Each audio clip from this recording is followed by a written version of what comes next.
درخت اپنے پھل کی وجہ سے پہچانا جاتا ہے۔ حضور کی صحبت میں رہنے والے آپ ان کے کردار کو دیکھ کر کے دیکھیے کہ وہ کتنے بڑے لوگ تھے۔ حضرت سیدنا صدیق اکبر رضی اللہ تعالی عنہ آپ کی خدمت میں حضرت عمر حاضر ہوئے، آپ کا دور خلافت تھا، اور ایک رجسٹر وہاں پڑا تھا جس پہ نام لکھے ہوئے تھے بیواؤں کے، یتاما کے، مساکین کے، اور آگے معاونین کے نام لکھے ہوئے تھے۔ اس کی خدمت کے لیے یہ مامور ہے، اس کے لیے خدمت کے لیے فلاں مامور ہے، اور ایک جگہ بیوہ کا نام تھا اور آگے خالی جگہ تھی۔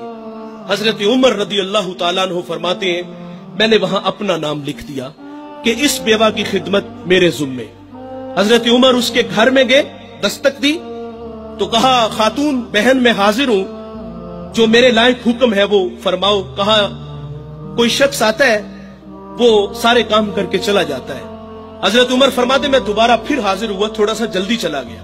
میں نے کہا بہن میرے لائق کو حکم۔ کہا وہ ایک شخص آتا ہے اور وہ سارے کام کر جاتا ہے۔ کہا وہ کون ہے؟ کہا میں نہیں جانتی، بس وہ آ کے دستک دیتا ہے اور میں پردے میں چلی جاتی ہوں۔ وہ میرے گھر کے برتن بھی دھوتا ہے، وہ میرے گھر میں جھاڑو بھی دیتا ہے اور مشکیزیں بھی بھرتا ہے، اور پھر وہ چلا جاتا ہے۔ حضرت عمر فرماتے میرے دل میں شوق پیدا ہوا کہ میں اس جوان کی زیارت تو کروں، وہ کون ہے؟ فرماتے میں تھوڑا سا اور جلدی چلا گیا اور ایسے زاویے میں کھڑا ہو گیا جہاں سے آنے والا مجھے آسانی سے نظر آ جاتا۔ فرماتے ایک شخص آیا اور جب وہ دروازے کے قریب پہنچا تو میں نے آواز دی کون ہو؟ تو آواز آتی ہے امیر المومنین۔ اللہ اکبر۔ حضرت عمر رضی اللہ تعالیٰ عنہ آگے بڑھتے ہیں تو کیا دیکھتے ہیں کہ حضرت سیدنا صدیق اکبر رضی اللہ تعالیٰ عنہ کے پاؤں میں جوتے بھی نہیں ہیں۔ تعجب ہوا، کہا حضور جوتے ہیں نہیں یا ارادتاً نہیں پہنے؟ فرمایا ارادتاً نہیں پہنے۔ کہا وجہ؟ کہا یہ وقت لوگوں کے آرام کا ہے اور میں ارادتاً اس لیے نہیں پہن کے آیا کہ کہیں میرے قدموں کی آہٹ سے لوگوں کی نیند میں خلل نہ پڑے۔ یہاں دو پہلو ہیں صاحب، ایک تو خدمت کے جذبے اور خدمت کرنے کا انداز کیسا سکھایا گیا کہ اس وقت میں آتے ہیں جس وقت میں انہیں آتے ہوئے کوئی دیکھتا نہیں۔ آج ہم خدمت کے جذبے رکھتے ہیں اور جس طرح ہم خدمت کرتے ہیں بعض اوقات ہم لوگوں کو کہتے ہیں کہ یہ ترغیب کے لیے ہے۔ یہ ترغیب نہیں ہوتی، یہ تذلیل ہے غربا کی۔ یہ سوشل میڈیا پہ آپ لوگ بھی دیکھتے ہو کہ ایک خاتون کو وہ آٹے کا تھیلا دینے کے لیے 20 آدمی کھڑے ہیں اور وہ خاتون سر جھکا کے کھڑی ہے اور دوسری طرف آنکھوں میں چمک ہے۔ یہ جھکی ہوئی آنکھیں نہ جانے اپنے خدا سے وہ خاتون کیا کہہ رہی ہوتی ہے، اور یہاں نفس کے حظ کے لیے اس کو ہم نے ترغیب کا نام دیا۔ اور ہم اکثر ان سڑکوں پہ دیکھتے ہیں اتوار والے دن تماشا لگا ہوتا ہے، غربا کی بیٹیاں اور بوڑھی مائیں اور بوڑھے بزرگ لائن میں کھڑے ہوتے ہیں، انہیں ٹائم 8 بجے کا دیا جاتا ہے اور نواب کا پتر 10 بجے خود آتا ہے اور سب سے پہلے وہ چائے لیتا ہے، پھر اخبار پڑھتا ہے، اور وہ باہر دھوپ میں کھڑے ہیں۔ اچانک لائٹ غائب ہوتی ہے تو وہ ملازم پہ برستا ہے کہ ابھی تک جنریٹر کیوں نہیں چلا، مجھے یہاں گرمی لگ رہی ہے، تجھے اے سی میں بھی گرمی لگ رہی ہے، اور جو باہر غریب اللہ کی مخلوق دھوپ میں مر رہی ہے وہ تمہیں نظر نہیں آئی؟ اللہ ایسی سخاوت کو ایسے مخیر حضرات کے منہ پہ مارے گا۔ اور ابو بکر خدمت کے لیے جاتے ہیں، جذبے کیسے ہیں؟ ایسے وقت میں جاتے ہیں جس وقت میں اللہ کے علاوہ انہیں کوئی بھی نہیں دیکھتا، خدمت کر کے آتے ہیں۔ کیا ہمارے اندر یہ جذبے ہیں؟ اور ہم تو 500 کا نوٹ بھی دیں تو ہزاروں لوگوں کو دکھاتے ہیں، ہم آٹے کا تھیلا دیں تو ذلیل اور رسوا کر کے دیتے ہیں، اور وہ کتنے بڑے لوگ ہیں یار، خدمت کرنے کے لیے جاتے ہیں پاؤں میں جوتے بھی نہیں کہ کوئی میرے قدموں کی آہٹ کو بھی نہ سن لے۔ یہاں ایک توجہ یہ بھی آپ کی چاہوں گا، حضرت ابو بکر فرماتے ہیں کہ کہیں کسی کے نیند میں خلل نہ آئے میرے قدموں کی آہٹ کی وجہ سے۔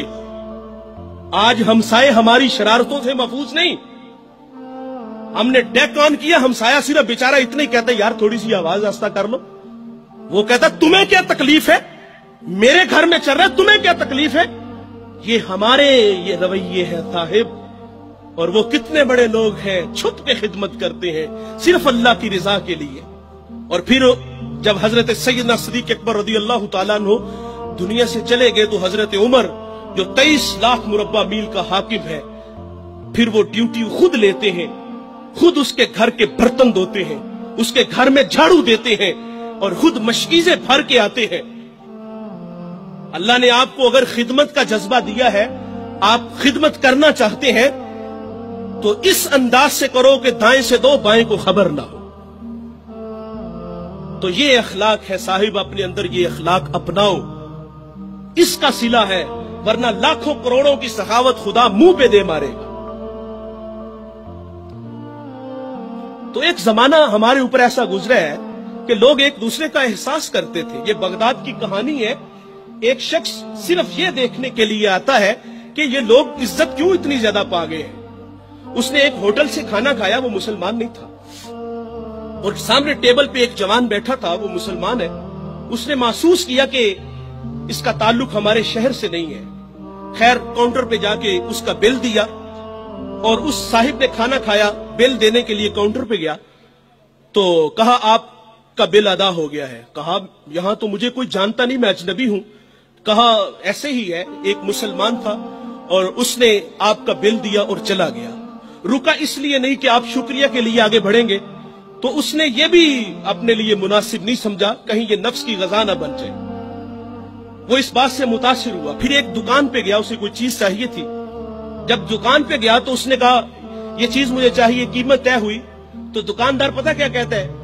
وہ کہتا ہے بھائی اسی معیار کی، اسی قیمت میں وہ جو سامنے دکان ہے، اگر یہ چیز تم اس سے خرید لو تو تمہیں کوئی اس پہ اعتراض تو نہیں؟ کہا مجھے چیز چاہیے۔ وہ سامنے دکان پہ گیا، اس نے وہ چیز خریدی، خرید کے جانے لگا، لیکن یہ تجسس تھا، اس نے ایسا مجھے کیوں کہا؟ یہ خود بھی تو نفع لے سکتا تھا، فائدہ تو اسے بھی ہو سکتا تھا، لیکن اس نے مجھے اس کے پاس کیوں بھیجا؟ دوبارہ پھر پلٹتا ہے اور آ کے کہتا ہے بھائی وہی معیار ہے، وہی قیمت ہے، لیکن اس کے پاس بھیجنے کا مقصد کیا تھا تیرا؟ اس نے کہا بھائی میں صبح سے اس وقت تک میرے پاس بڑے گاہک آئے ہیں اور میں نے اپنے بیوی بچوں کے لیے رزق روٹی اکٹھی کر لی ہے، اور وہ جو سامنے بھائی ہے اس کے پاس صبح سے لے کر اس وقت تک کوئی گاہک بھی نہیں آیا، تو میری آرزو تھی کہ تو اس سے جا کے خرید لیتا تاکہ وہ بھی اپنے بچوں کے لیے رزق روٹی لے جاتا۔ ایک ایسا زمانہ تھا، ہمارے اخلاق اتنے اچھے تھے، ہم ایک دوسرے کا خیال رکھتے تھے۔ آج تو ذلیل کرتے ہیں۔ تو حضرت عمر رضی اللہ تعالیٰ عنہ کے پاس ایک مقدمہ آیا بڑا عجیب سا۔ ایک صاحب نے زمین خریدی اور ایک نے بیچی۔ جس نے زمین خریدی اس نے ہل چلایا تو اس سے خزانہ نکلا، اور وہ خزانہ لے کے جس سے خریدی ہے اس کے پاس آ گیا اور آ کے کہتا ہے کہ بھائی میں نے زمین خریدی ہے، زمین کے پیسے دیے ہیں، اس خزانے کے پیسے نہیں دیے، یہ آپ مجھ سے لے لو۔ اور جس نے بیچی ہے وہ کہتا ہے بھائی یہ تمہارے مقدر، یہ میں نہیں لوں گا، یہ تمہارے ہی ہیں۔ ان کا آپس میں تنازع ہوا، حضرت عمر کے پاس آ گئے، وہ دے رہا ہے، وہ لے نہیں رہا۔ آج بھائی بھائی 1 انچ پہ ایک دوسرے کو قتل کر رہے ہیں، آج 1 انچ پہ بھائی جیونا مرنا ختم کر رہے اپنے بھائی سے، اپنی اولادوں کو بھی نصیحت کر کے جاتے کہ چچا کو منہ نہیں لگانا۔ اور ادھر کیا ہے جو رسول اللہ نے اخوت کا درس دیا تھا ان قوم کو، ان لوگوں کو، اور وہ کتنے اچھے لوگ ہیں، وہ خزانہ دے رہے وہ لے نہیں رہا۔ حضرت عمر رضی اللہ تعالیٰ عنہ کے پاس فیصلہ آیا تو آپ نے فرمایا تم دونوں صاحب اولاد ہو؟ کہا ہاں۔ ایک نے کہا میری بیٹی ہے، جس نے زمین بیچی تھی اس کی بیٹی تھی، جس نے خریدی تھی اس کا بیٹا تھا۔ کہا دونوں کا نکاح کر دو، اور وہ جو خزانہ ہے وہ بیٹی کو جہیز میں دے دو تاکہ وہ خزانہ دوبارہ اس کے پاس چلا جائے۔ تو اللہ سے دعا کریں کہ اللہ ہمیں اچھے اخلاق عطا فرمائے۔ جو کہا سنا اللہ ہم سب کو عمل کی